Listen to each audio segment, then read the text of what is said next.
жері тамадаға жағыласпайды екен. Сол үшін арза болдым ше. Өнекей тамадамен келіседі екен.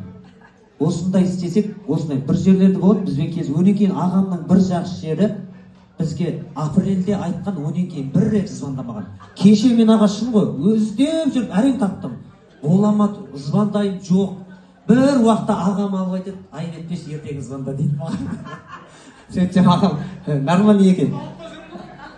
Басы алмады, мен енді бола ма, болмай ма? Оның өзі де бейғам ағам ше. Болады ғой деді, бұл бір-ақ сөз.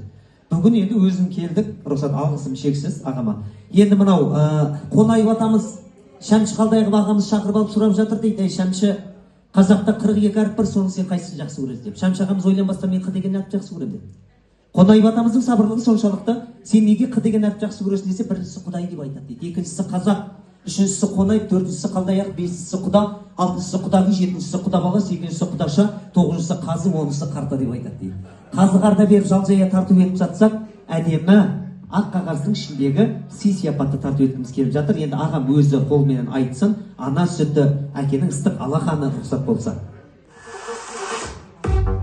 Ал құрметті ағайындар, құда жекжаттар, бауырлар, мынау біз қазақпыз. Әлемде бұндай ел жұрт жоқ. 7 атаға дейін қыз алмаймыз. Мынау ағайынымыз, көршіміз өзбек халқы, әйтеуір бір көкіректі ембесе ала береді ғой. Біз сондай